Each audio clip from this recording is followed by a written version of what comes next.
Hello, and welcome to another episode of Exit Rich. Every Wednesday, we bring you the best and greatest content with some of the greatest entrepreneurs that are doing huge things in the world and really, changing the way that we do business and really dropping all these golden nuggets. So, I can't be as more excited as I am right now to welcome Chris Hood to the show. Now, I took Chris's bio, and I will tell you, out of all the guests I've interviewed, and I've interviewed a lot of famous guests, Chris Hood has a very extensive bio. He has done so much, and I love it when he tells me in his spare time he does this and this and this because I'm like, where is the spare time? So, Chris Hood is an internationally recognized voice, thought leader, and digital strategist with over 35 years of experience in online entertainment marketing for TV, film, music, and video games. Wow. So, we've had some marketing people on the show before, but nobody that specializes in TV, film, music, and video games. Today, he hosts the Chris Hood Digital Show, which I will be a guest on very soon, right, Yeah. Chris? And he works with companies worldwide to develop digital and innovation acceleration strategies. Previously, Chris worked as the head of digital business strategies and platforms for who's the biggest company out there? Google, where he engaged with Fortune 500 companies to create digital transformational programs and build cultures of innovation. While at Google, he launched and hosted a weekly business podcast, what we just mentioned, the digital show. Chris also worked as a director for Fox Broadcasting, where he developed storytelling technologies. I can't wait to dig in and find out more about his storytelling technologies. And he innovated new mechanisms for viewers to engage with television content for shows like, you ready? Glee, Gotham, Sleepy Hollow, The X Factor, and American Idol, which by the way is still on. His work included developing TV everywhere products and interactive media platforms for streaming services. In his spare time, Chris teaches in the business and informational technology departments at Southern New Hampshire and University and University. I'm sorry, New Hampshire Southern University and New Hampshire University and Colorado Technical University. See, it's so long, I'm stuttering now. Chris has been delivering digital strategies to some of the largest brands in the world, such as Universal, Doritos, Reebok, Columbia Pictures, Emmys, and so many more. So, welcome to the show, Chris. We're delighted to have you. Thanks for having me. I'm delighted to be here. Wonderful. So, let's get right into it because I know we're going to have a whole bunch of questions. I know the audience is going to participate. And so, let's just dig in. So, please share a little bit of your background, of your life story, and really how did you get into this industry? I know you did start working at a movie theater, right? Yeah. And my first job was actually working at a local movie theater where I fell in love with the sights and sounds of movies. And I spent a lot of time, obviously, cleaning movie auditoriums and popping popcorn and selling candy and tickets and all of the. But you got to start Yeah, you somewhere, have to right? start somewhere. I tell a lot of people one of the best jobs you could ever have is working at a movie theater. You learn so much. But from that spawned this love for movies. And when I got into college, I obviously thought, well, I'm going to get into the movie industry. I'm going to be a director. I'm going to produce movies. That's where my passion was. At some point in time, I realized that maybe movies was not the right career choice.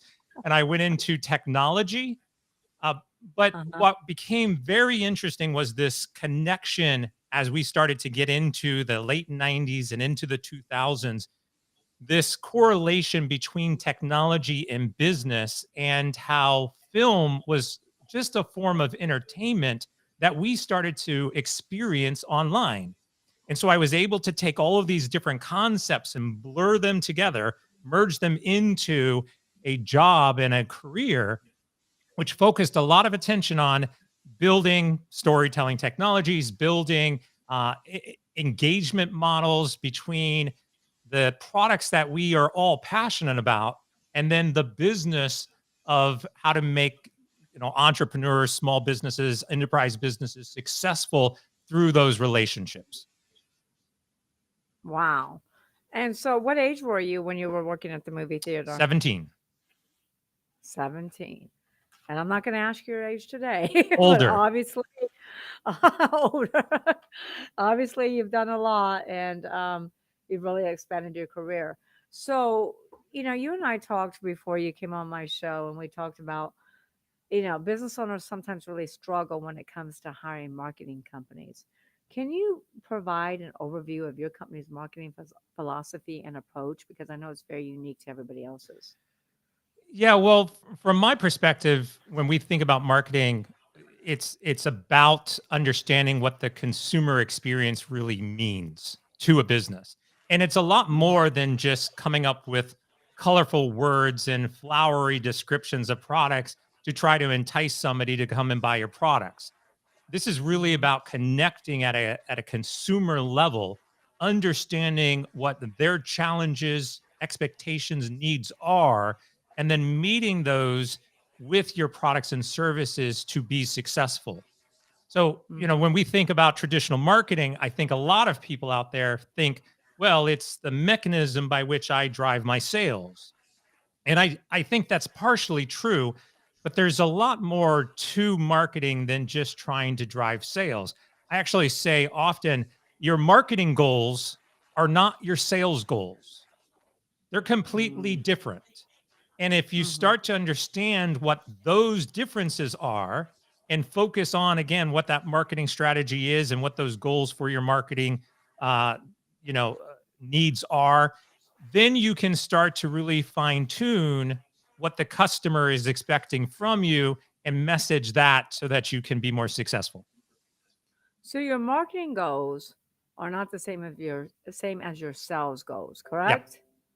I think that's a big point. So if my team can put that in there, your marketing goals are not the same as your sales goals because a lot of business owners look at it like that. Coach Kenny says nice. So I think he likes the information so far. So what sets your marketing company apart from others in the industry? Because there's so many marketing people out there. It's kind of like people are like, oh, what am I going to do next? I'm just going to go become a marketer. Yeah. And there's a lot of strategy and thoughts that goes into it. So what sets you apart? Well, just to be, just to clarify from the start, we're not just a marketing organization, right? We deal with various forms of digital strategies. So if we think about the entire life cycle, customer life cycle or customer journey, there's various Hmm. aspects of that that have nothing to do with marketing, but are still Hmm. critical for business success. So it could be as simple as the types of devices or interfaces that they are engaging with you in. We're very familiar with the concept of a smartphone.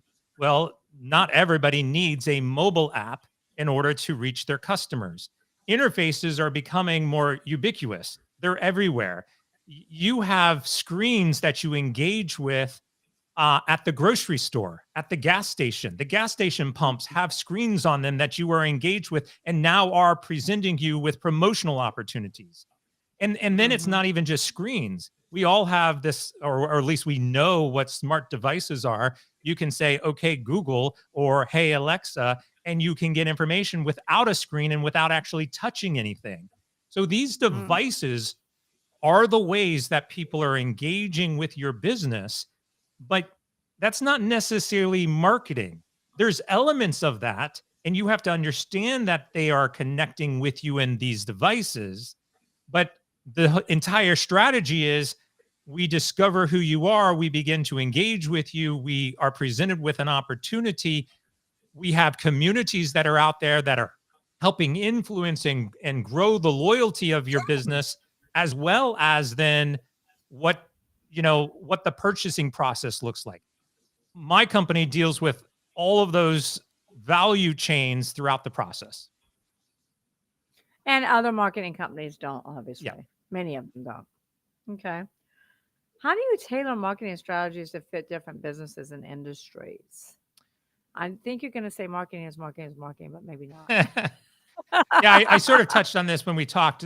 Look, to me, Yeah. marketing is marketing. It doesn't matter what company, what business, what industry. I think there will always be nuances that we can dive into, but it is simple as this. All businesses have customers. All businesses are trying to reach those customers and get customers to purchase or use their service. That's it. Mhm. There is no So is magic there to a this. difference? Is there a difference in marketing to B2C versus B2B? No.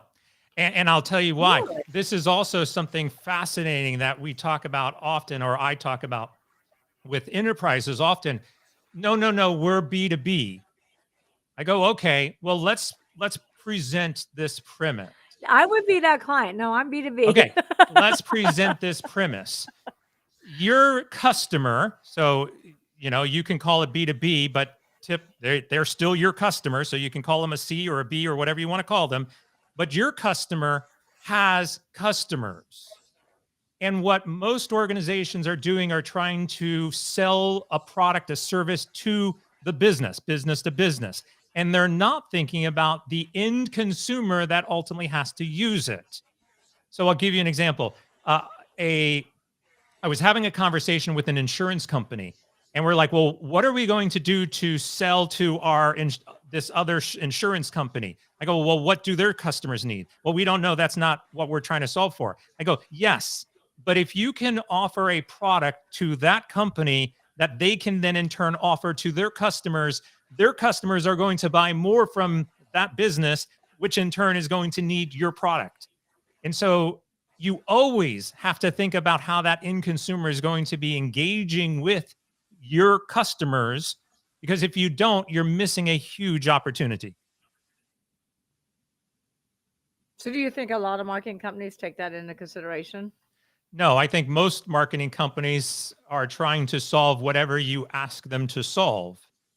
They're not willing to actually dive into the challenges or the consumer perspective, look at it from a customer empathy point of view, and try to build that value chain all the way back to who is the customer.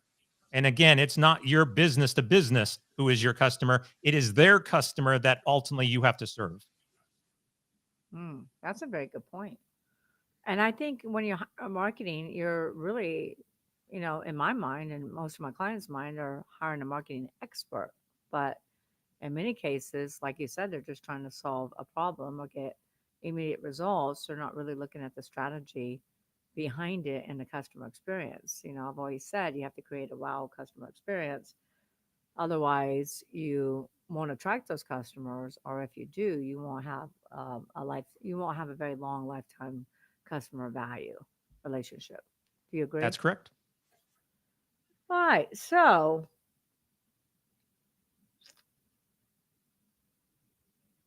there's no real tailoring. A business is a business is a business. Kind of like I say in sales. Selling a business is because everybody's like, "Oh, Michelle, have you ever sold a manufacturing plant? Have you ever sold a car dealership? Have you ever sold, this or that?" And I'm like, selling a business is a business is a business. There's just different uniqueness. There's different nuances that you have to know. But at the end of the day, the processes are the same. So it sounds like that's the same in marketing. So tell us, do you have any case studies, like any real good client stories that you've worked with in the past Uh, that you've helped them transform? Because I know you all, you know what? Let's back up for a second. I know you're all about the storytelling, right? Tell us real quick about the storytelling and how important, imperative that is in clients' campaigns. well, stories are everything. We connect with stories. Stories have been around since the dawn of human existence. We go to the movies because of stories. We read books Mhm. because of stories. We listen to music because it transports us into new worlds and ways of feeling and thinking. Video games are giant interactive stories. Stories are Mhm. everywhere. Every brand should have a story.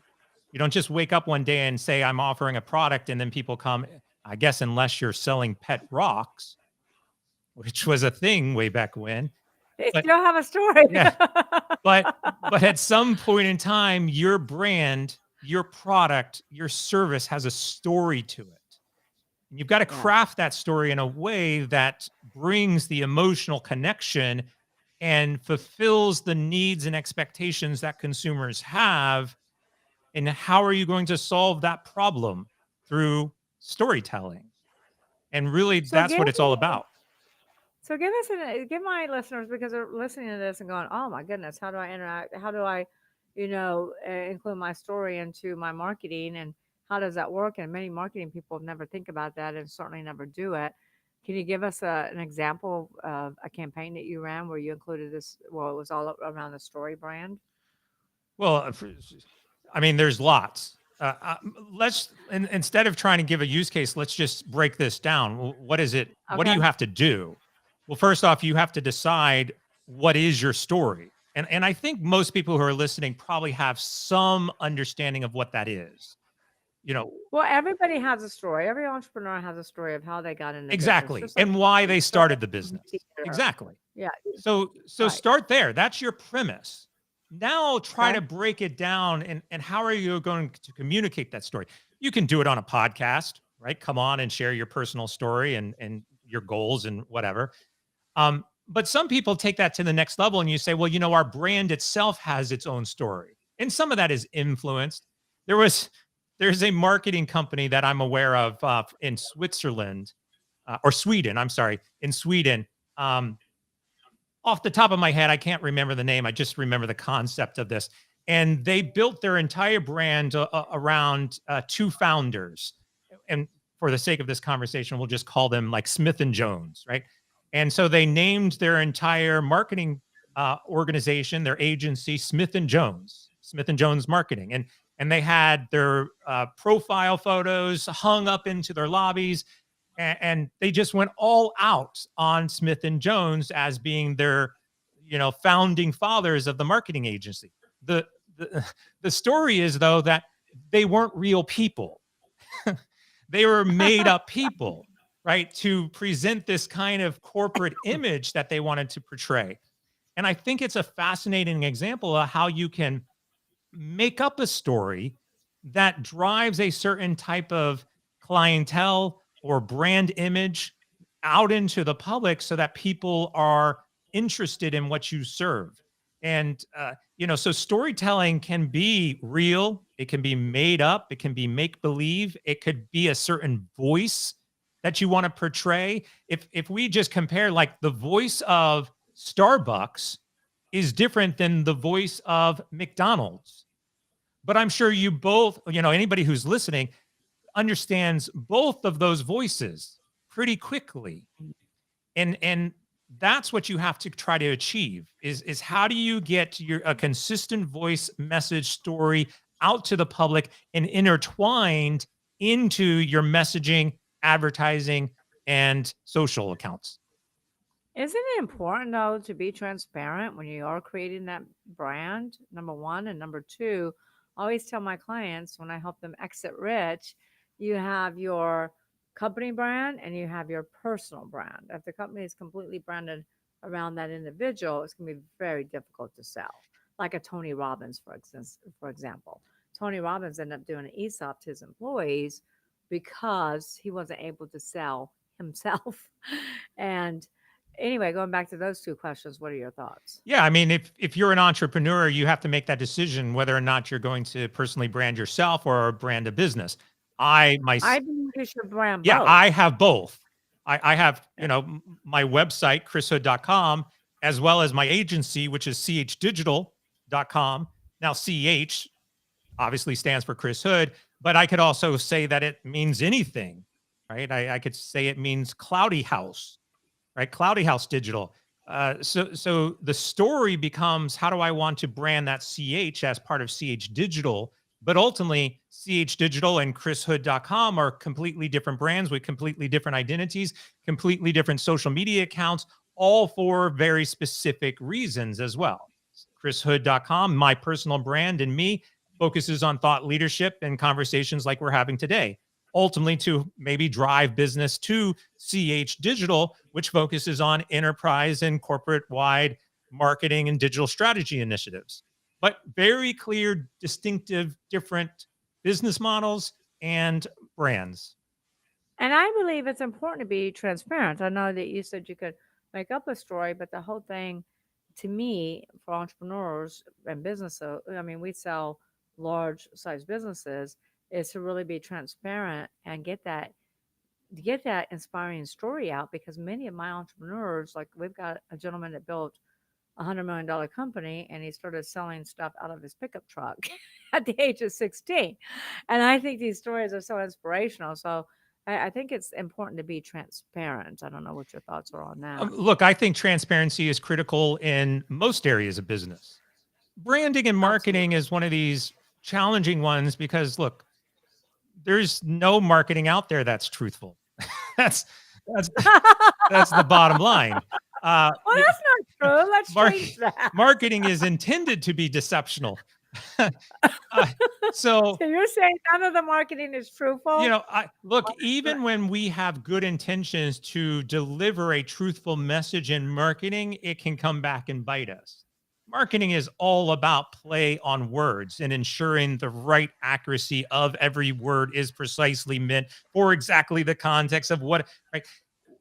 That's fine. That's not to say that you can't be honest in that process or be transparent about who you are as a brand, or again, communicate your story through that advertising or marketing efforts, right? So, mm, yes, okay. transparency definitely is critical. I think more importantly is how you come across in your community, and you have to be Mm, authentic in that process. Now, you can say that 1000%. that's transparency, but I think there's certain things that you can hide or not communicate about and still be authentic with your loyal customers or your community. And I think that's the Hmm. difference. Yeah, I agree. We just had Dr. Meisner on the show, founder of BNI, the largest business network in the world. And he is now marketing his own brand. So it's always been BNI, BNI, BNI. Now he's out there marketing Dr. Meisner. So we have a couple of questions from the audience. Stefan asks, how do you ensure alignment between a client's brand voice and the marketing campaigns you develop? Yeah, that's a challenging one. There's it's a challenging one for a lot of factors. Turnover rate is one of the biggest.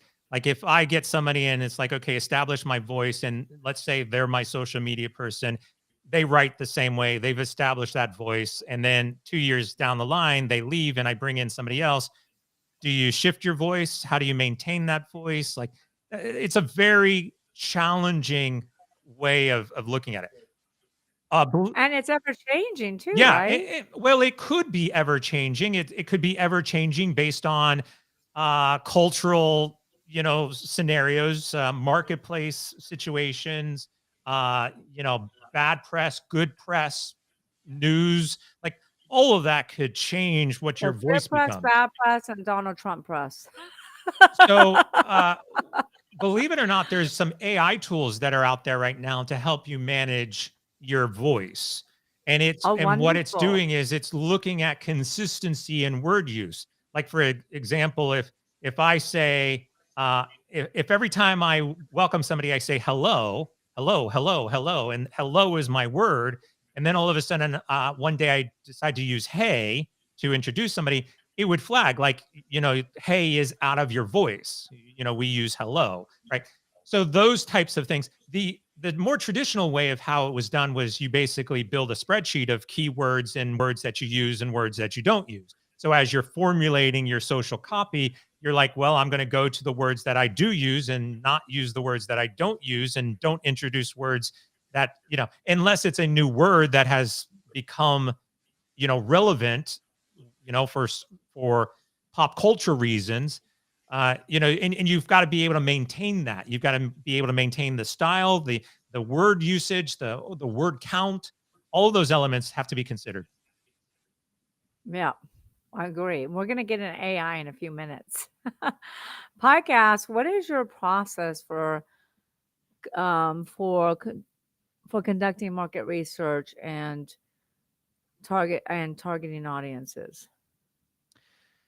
So most of market research information is already out there. Just do the research. Believe it or not, as well, AI. There's a lot of AI tools that can help you get to that market research data quicker. The challenge with some of that is is dates and availability. So, for example, Chat GPT is as recent as 2021. However, there are now plugins that are available that will allow you to access more current and relevant data. But you could just go into Chat GPT and say, supply me with market information for Columbus, Ohio home services companies. And it's going to be able to provide you with some pretty good data. You'll still have to go and validate that data. And Yeah, because it also lies to you. sure, yeah, I mean it They all lies. do. It's only as smart as it's been programmed for. As that gets more advanced, there. But look, again, most of this data is out there. You just there's It plenty is. of stats and websites that support market data and market trends that you can go and research. So Coach Kenny asks, what is the best marketing strategy for new companies without a voice or brand, like startups? So make up a voice, make up a brand. What is your voice? What is, like, if we were sitting down together, first thing I would say is, like, tell me your story. Like, how did you Yep. come up with your company? What is the company? What is the startup? What are you doing? What are you producing? Why are you doing it? What do you think you're trying to solve? Let's get that out there. And then what is your personal voice? How do you see this coming across to consumers? Do you want to come across as something classy like a Ritz Carlton? Do you want to come across as something simple like a McDonald's? Do you want to come off with something casual like social media? Like, there's some tones and vibes of other companies out there that you can hone in on and say, well, we want to be sort of like that company. I like that company. That's one of my favorite brands. Let's do that. Okay, let's continue to evolve this. Like, do you see yourself with a mascot? You know, do you see yourself with, what does your logo represent? Some people have like mascots. Well, do you see this mascot coming to life for you and being the voice in some way? Like, so there's things that you can start to do immediately and pretty quickly within a day to define what that voice and story is, what your brand colors are. What colors do you like? And you, believe me, you don't have to go off and hire somebody with this strategy. This can come from you, and no one should be saying that they don't have time to do it. This is essentially how you're going to grow your business. So you have to set aside a day, 2 days to just go through that process of, what is my story? What's the voice? What companies do we want to mimic? What's our colors? What's and colors have moods. Colors have Yeah, you can go representations. research that. That's easy to Those are all research. researchable. Exactly. And there are tools out there that will help you with this process. There's like brand and story messaging generators. And you go So and you let's put put in some that in the ideas. comments. Brandon Story, what'd you say? Brandon Story Messenger, what? Brand and story generators. Generators. Let's put that in the comments. Yeah. Brandon Story generators to help people really come up with their brand. And I think it takes some soul searching. It takes, some, well, what did I come up with?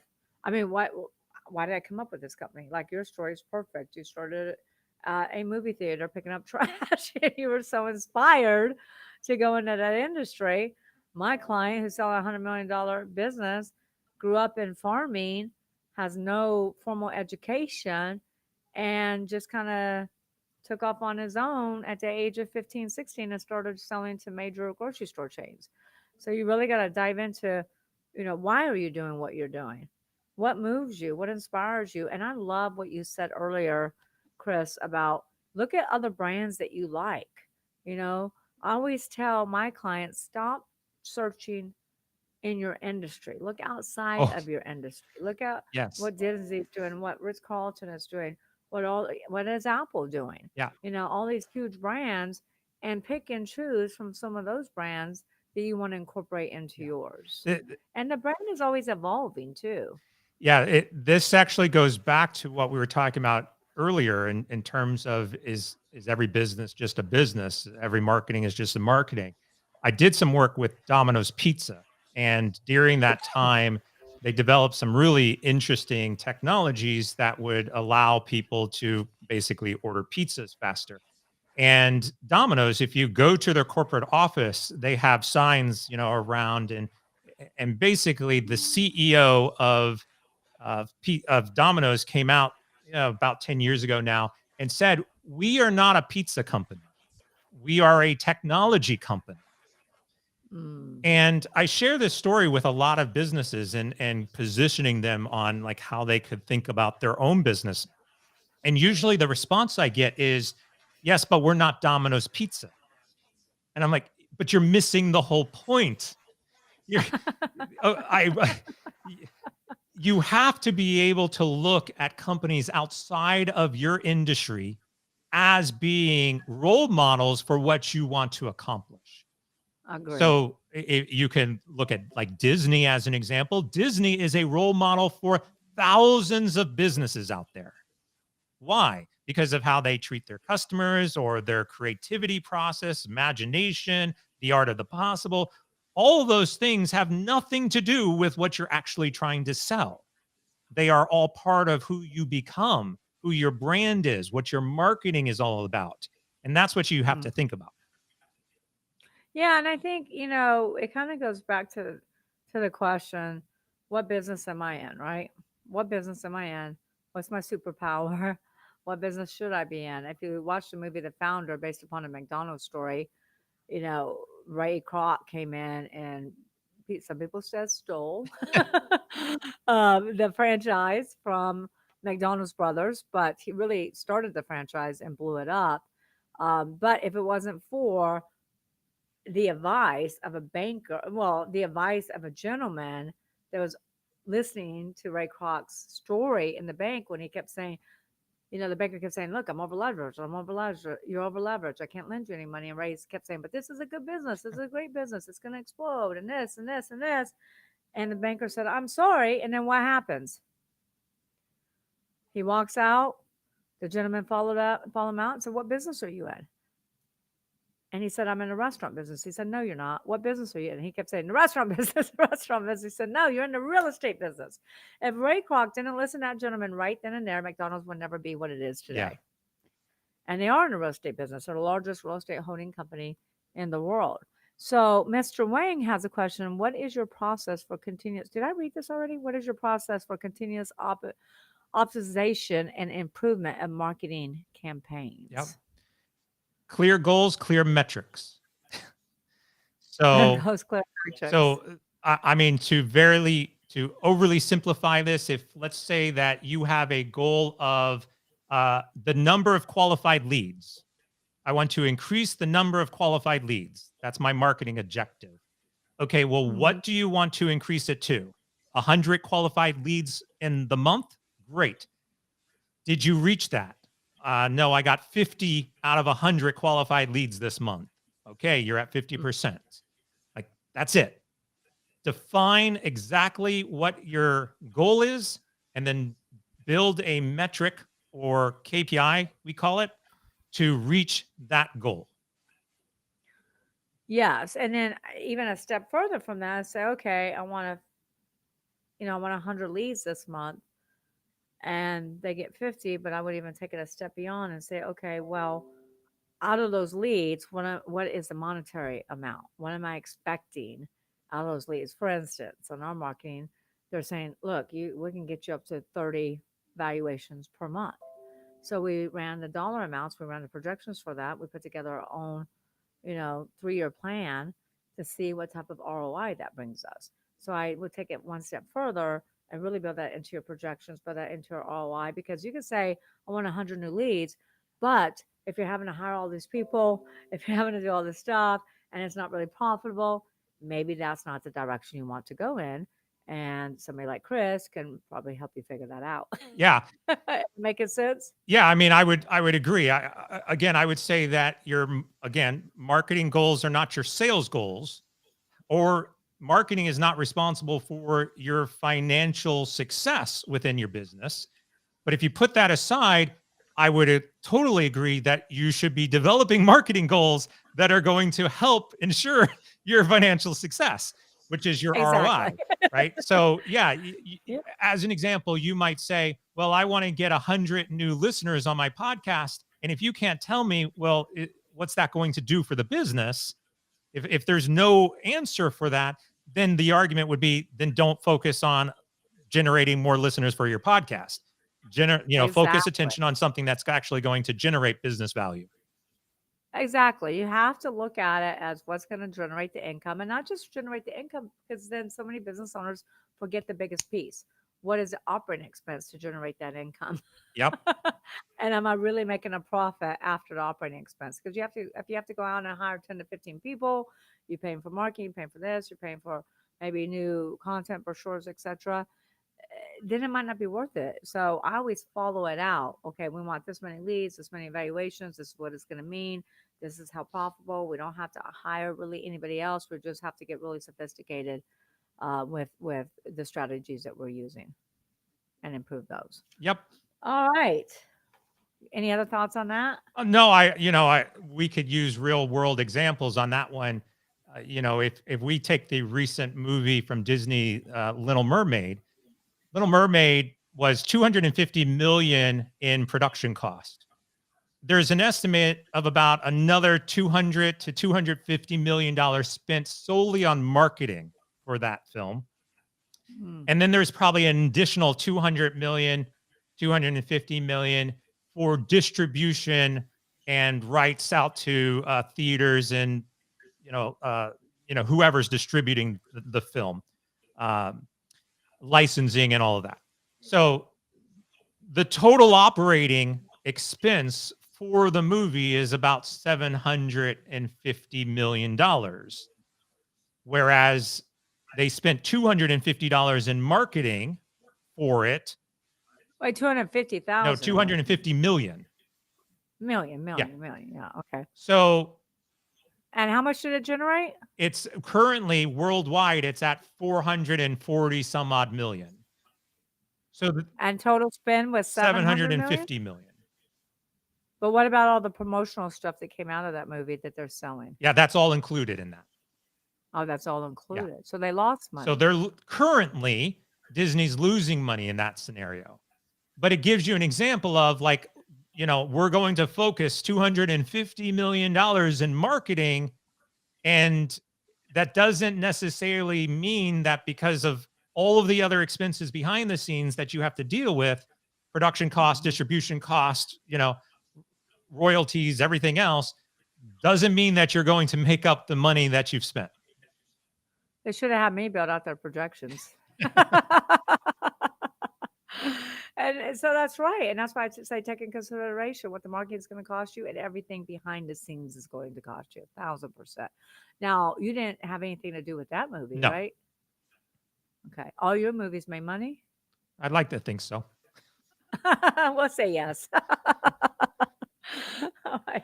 So let's kind of dive into the pitfalls of marketing because one of the biggest challenges that I've spent over $250,000 in marketing and really got nothing but excuses and why there were no results. And one excuse was, hey, my wife left me for another man and took all the money out of the account. So I had a much less budget. So, and all my clients come to me and say, Michelle, who do you recommend in marketing? I've spent so much money. I've wasted so much money. There's no ROI. And sometimes I think marketing, the industry can be the biggest con there is out there because everybody just goes up, puts up a website, says they're an expert at marketing, and they really are not an expert at marketing. So, what are some of the common pitfalls or challenges that companies encounter when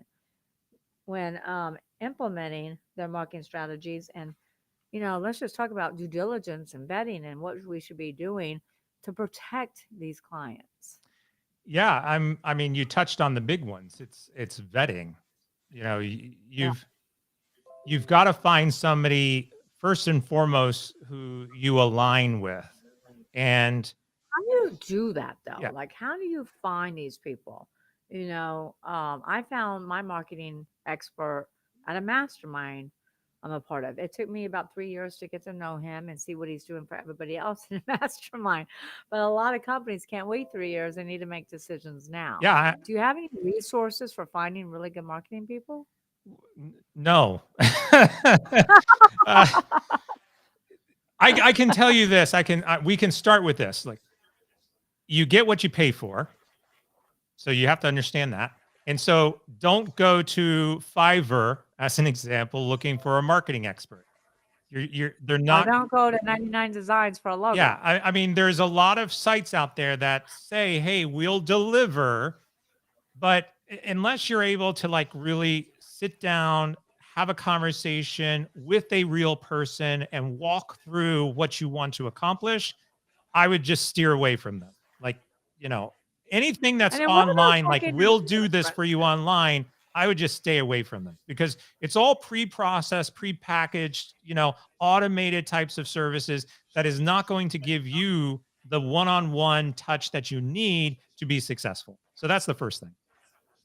So, yes. And what about checking references? Because everybody's like, here's my references, but you're only going to give out your good references. Yeah. I mean, I always say Google them, research them, anything that you can pull up on them, do that first and foremost. But, what other stuff that can you do to vet marketing agencies? Well, you're going to have to do interviews. You're going to have to interview with them, right? So you're Hmm. going to have to. I agree that most vetting is like, give me a list of your references, and they're going to give you the good references. Try to Correct. find a list of references maybe that are not good. See if there are online reviews of the company. Like, Right. look for the 1-star review, read the 1-star review and see if it's a legitimate complaint or maybe it's not. Like, you've got to build that perspective No, in. because there's a, and that's a catch 22 because you want to go there for reviews, but there's a lot of negative reviews that are not really validated reviews because somebody got upset Yeah, about something, exactly. you know? But that should And be able to give people you can go out there and perspective. banish the company. What's That that? but that should be able to give you some perspective of the company. Yes. Yes. The other thing I Yes. think you need to be able to do is vet them through a small project. Have a small project and say, okay, you can call it a trial run, you can call it a whatever you want. And if we go back to the example earlier, like, I'm trying to reach 100 validated leads by this month. Uh, I want you to reach 100 validated leads for me this month. Like, that's it. That's the only thing I want you to do, and see what they do. See how they handle it. See how they communicate with you. See if they're proactively communicating with you throughout the month. Are they calling you and saying, it's week 1, we're at 25, we feel we're on track? Or, it's week 1 and I don't think we're going to hit this, but we're still working on it, right? Like, if Hmm. they're being honest with you and saying, 3 weeks out from our due date, it looks like we're struggling, and here's where we're struggling, but we just wanted to let you know we're still working on it. I think that's a good sign, right? That's Yeah. the transparency we were talking about earlier. But Right. I would And if expect they, somebody to be reaching out to me week 1, week 2, week 3, week 4, through the entire process, giving me stats, telling me how they're doing, telling me what their challenges are, telling me what their conflicts are. All of that should be a part of a very small deliverable just to kind of test them and see if they're the right fit. I think that's a great, great idea. If we can put that in the notes, start off vetting by small projects, give them a small project. And if they don't communicate at all, if they don't let um, how it's performing so far, then get rid of them quickly. That's where I say run, Forest, Yeah. run. The first red flag is if somebody refuses to communicate with you because it's not going well. That's a red flag. Absolutely. Or because they're so busy, they're so tied up, they can't get to Right. you. They don't have the team that they said they do, Right. you know. But I love that. Start with small projects. So ask Stefan asks, what steps do you take to mitigate the risk of overspending on marketing without achieving desired results? We talked a little bit about that. And I would say have an ironclad contract on deliverables as well. Yeah. Um, Everything not should just every single thing that you do should have a number associated to it, have a benchmark. It should have a where are we today? So again, we'll use the leads because that's what we've been doing. If you're generating 50 solid leads every month consistently, 50, 50, 50, 50, that's your benchmark. That's where you're at. And if your goal is to improve that by 10%, 20%, whatever it is, then that's your goal. And then you are watching your agency and getting the reports and making sure that they are doing the work that you've paid for. And if they come back and they say, we need more money to be able to achieve the goal you have, that needs to be vetted, worked out, decided before you agree to it. Why? What are you going to do differently? What hasn't worked Mhm. so far? You know, and I will say that from just a baseline, from marketing budget 101, right? You should set what your marketing budget is for all marketing initiatives and channels. If that's 20% of your revenue, 30% of your revenue, 10% of your revenue, whatever, 40% of your revenue, like you set that and that's your budget. Don't go over it. That's, you may want to tweak that. You might want to say, well, I'm going to put a little bit more money this month into podcast and settle down a little bit more on the display ads, or I want to go up and down on this based on season, but it's never going to go past whatever that budget is. And I think it's if you tackle it in that way and your marketing support understands that, then they have to work within that and they're never going to be coming and saying, hey, we need more money from you. Yeah, but they should be really identifying, what are those marketing channels that's getting the big, because it's kind of back to the 80-20 rule, right? 80% of your revenue comes from 20% of your clients or 20% of your channels or whatever you want to use that rule towards. And I would say it's the marketing company's job too to really monitor that and say, hey, you're really getting huge traffic on LinkedIn, YouTube, da da da. Let's have more ad Yeah. spend over here. It's kind of like what I did with my clients during the pandemic. They're like, oh my gosh, I'm only gonna be able to stay in business for a few months. I said, no, that's not true. Let's go back to your overhead. Let's cut a bunch of stuff that you don't need. If you don't have people in the office, you can get rid of water, you can get rid of coffee, you can get rid of so many things. But the one thing you never cut is marketing. Now you look at all your channels and you see which ones are overperforming and which ones are underperforming, and you double down on the overperforming and get rid of the other ones. So that doesn't mean you decrease your budget. That means you just effectively increase it to the platforms that are working. And then the other thing I like to add is when we say leads, like, because this is my big thing, quality Yeah. leads. Because I've had marketing Yeah. companies bring me leads. I'm like, I'm not selling, a $50,000 coffee shop. And I love you, coffee shop owners. I do. And I've sold a whole bunch of you in the beginning. And so I can refer you out to who does sell those. But what is a quality lead for you? You really need to identify that and be on the same page with your marketing team. So I think we should switch a little bit now to AI. Unless there's any other golden nuggets you have to drop under pitfalls of Yeah. marketing. No, all good. Okay, so AI, that's taking the world by storm right now. So, how is artificial intelligence being used in marketing, and what are the potential benefits and challenges associated with its implementation? Because there's going to be the good and the bad, right? As with anything, Yeah. Yeah. The good and the bad and the ugly is the so, good, the bad, and the ugly. That's right. so AI is being used pretty dramatically now in marketing. The number one area that is being used is in generative content. So this is your ads, your voice that we talked about earlier, your SEO, uh, the blog post and content that you're writing. There's AI that we're seeing also across social media for social media distribution. Podcasting has introduced some elements of AI. So all of that is in. I want to create content and get content out into the world. AI has a huge impact on those areas today. What it's not having a huge impact on is in the sales process and support, customer support, sales, uh, pretty much anything that is uh, after marketing, AI is still really struggling with today. Yeah, just to give marketing a break here. Marketing can bring clients to your door. It's up to you to close Yeah, them. yeah. And some really good marketing companies will listen to those calls, because they have certain phone numbers.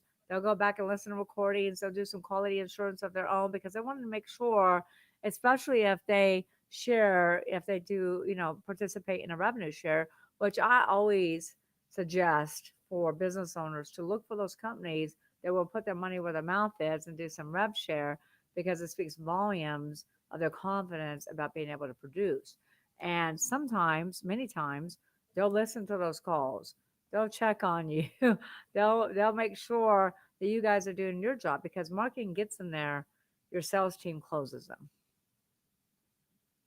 And so Hayden asks, how can AI algorithms be used to predict customers' behavior, anticipate market trends, and optimize marketing? And I can't read that last question because it's Facebook.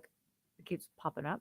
Um, and anticipate market trends and optimize marketing strategies accordingly.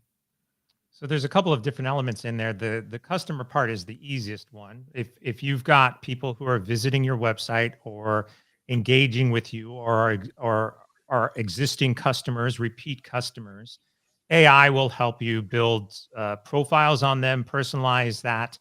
That's happening a lot of places today, and you may not even realize it. We talked about Starbucks earlier. Starbucks has AI built into their mobile application. McDonald's, there's actually a good use case where McDonald's implemented AI into their ordering process as part of their mobile app and started to recommend, like, hey, we see that you've ordered Big Macs for the last 5 times you've been here. Would you like a Big Mac, value meal again today? Yes. And as a result, they show substantial increase in their profits solely because AI is making personalized recommendations through their app, right? Right. So the profile for consumers is fairly easy to do with AI. When we start looking at the broader, the macro, the marketing trends that are out there, unless you have the data that you can input into AI and have AI do an analysis on that market data, then it's a little bit more harder for you to build a model that can, kind of predict what's happening. I think if you read a lot of publications and stay familiar with your market, you yourself should be able to begin predicting where the market is headed. The core of that, though, is listening to your consumer because your consumer is going to drive market change, and your market change is going to drive your business. So if you understand all the way back to the beginning of our conversation, if you understand what the consumer needs are first and listen to them and what their needs are, what their changing preferences are, then you can start to build your own market analysis and start to see how things are going to evolve. That's a great answer. Melissa asks, Chris, do you find that most SMBs, especially ones with a longer history brand, word of mouth, understand that their website, while nice looking, are ultra. I keep having problems with my screen. Can you see that question from Melissa Brown? My screen is too small, but let's see. Let's see. Let me scroll down. Here we go. Especially ones with a longer history brand, word of mouth, understand that their websites, while nice looking, are unattractive to Google voice searches on mobile. Their sites are not selling for them. The sites are not selling for them because they are not being reached Sure. through true digital strategy. Yep. That's a great question. So the answer is complex, but also simple. uh, your website is not going to sell anything for you. Your website obviously is your brand and identity, but ultimately it has to be simple to use. Consumers get frustrated pretty easily. Actually, there's a lot of research out there that shows that over 70% of consumers will abandon their shopping cart if it takes more than 2 or 3 steps to reach the shopping cart. So, for all of you who are like, well, I've got this is my, you go and you fill out a form and then you put stuff into your cart and then you have to, do you want to sign up for this? And then do you want to sign up for that? And then are we going to confirm your email? And then eventually you get to the checkout process. Like all of those steps, you've already lost half of your audience. And Mm. so you have to think again from a consumer perspective. You who are listening are all consumers. We are all consumers ourselves. If you went into the grocery store and the grocery store said today, we just bagged your 10 things of groceries for your family, and the bill is $200, and you pull out your credit card to pay or your debit card, and they say, "Oh, sorry, we don't take debit cards anymore. We only take cash." The odds of you leaving that grocery store is very high because that grocery store is not meeting your expectations. Your expectation is I buy groceries, I pay with my debit card. So the cash has all of a sudden confused you. Your website is no different than this. You have to make it easy and convenient for people to get in, find what they want, and check out. This is why Amazon is so popular, is because they have a concept of a one-click checkout. They've gotten Mm. it down to I click a button and I can pay, buy, and have delivered everything I want. And if your Mhm. website doesn't accommodate that type of experience, you'll have a challenge. And it doesn't matter what it looks like. Yes, a nice looking website is going to be valuable for you. But you also have to understand, again, what the consumer wants. I'm going to tell you another really quick story. I was working with the CEO of a fashion e commerce platform, and she was getting a lot of abandoned carts, like a lot of abandoned carts. I said, well, how about we have a survey and we ask the customers, why did you abandon the cart? And in the process, we'll give them a 10% discount so they can come back and maybe they'll buy something, right? So Mhm. we set up the survey, and it was one question, which was basically, why did you abandon the cart? And we gave multiple choice questions or answers, responses. Uh, the checkout process was too confusing. Mhm. The product was too expensive. I couldn't find what I was looking for. You Mhm. didn't have my size. We got about a Mhm. thousand responses. We put all of those responses together. The number one response by far was the product was too expensive. 70% said the product was too expensive. The CEO Wow. then said, well, let's change the checkout process. I think it's too confusing. I don't want to change the price of the product. Well, if you're not listening to the data, one, if you're not capturing the data, if you don't understand why people are abandoning your cart, and you're Mhm. not then doing anything about it, that's the digital strategy that you have to adhere to. You have to know why, you have to have the data to back it up, and then you have to actually do something about it, make the change, improve so that you can get the business sale. So Melissa came back and said, I mean that they think that they are being found organically by Google, but they really are not, as Google is working differently. Ah, Lead gen is not happening to get potential consumers, targeted consumers to the site to act on. well, ignore everything I just said then, because all of that was But it was still good information, Chris.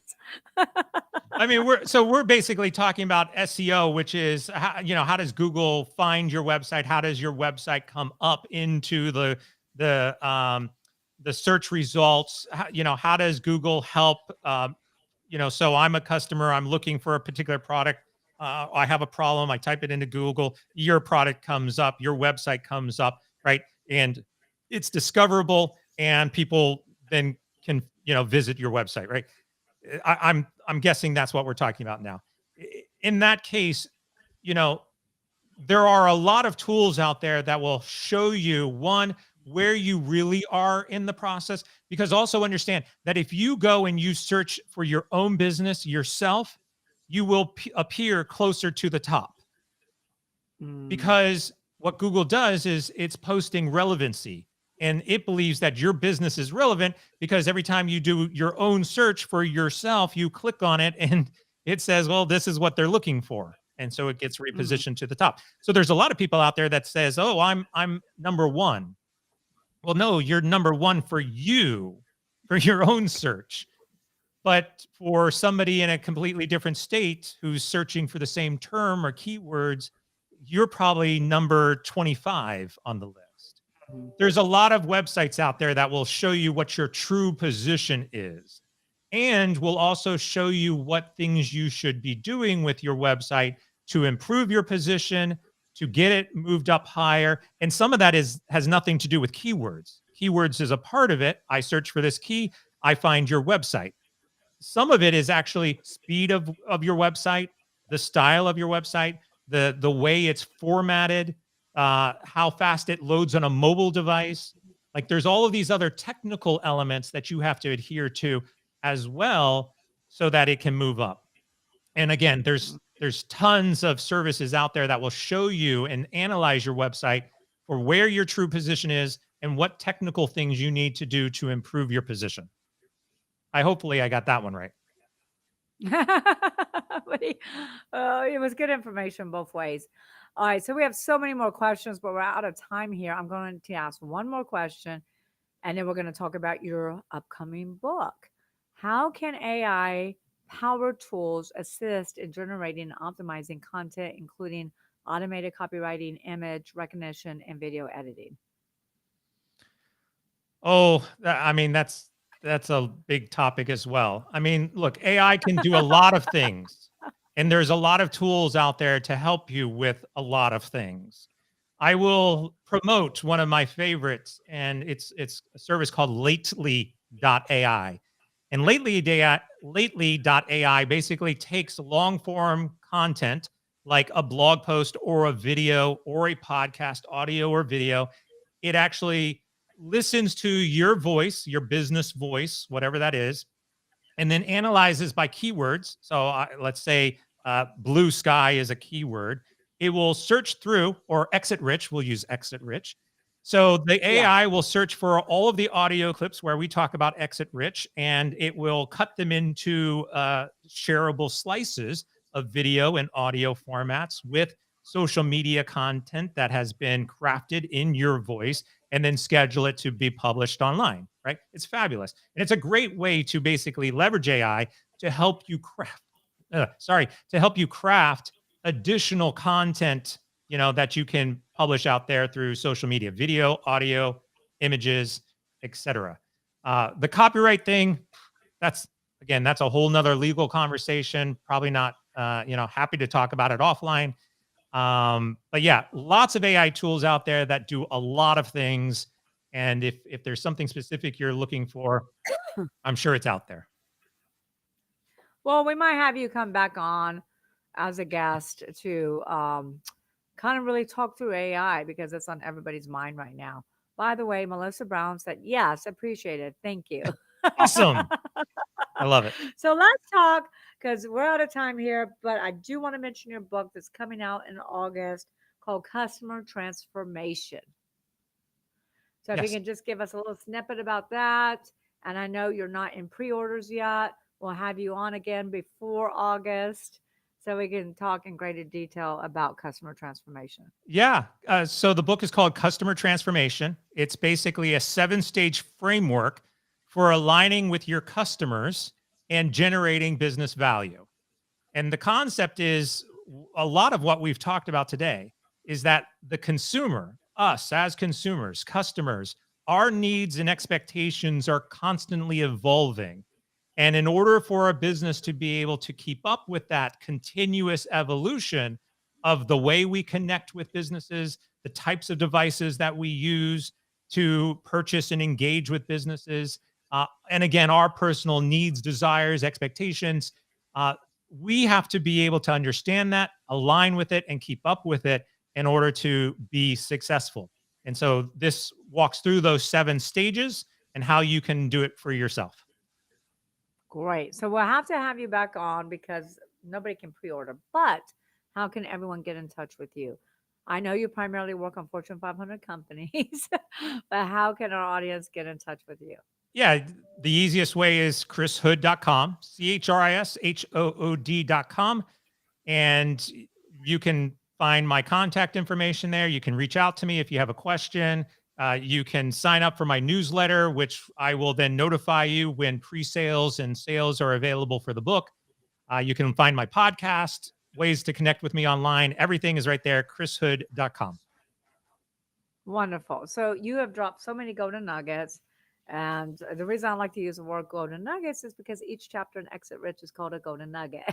But you've given us lots of words of wisdom. You've given us advice on how to really be able to vet these marketing companies and try to see if any of them will show revenue and get some skin in the game. How to avoid the pitfalls, what separates a great marketer from a not so great marketer, and what we could be doing in AI. So I thank you so much for coming on the show. And obviously, I thank my listeners for tuning in every week to Exit Rich. And I know you're going to have to go back and watch this because it's like drinking from a fire hose.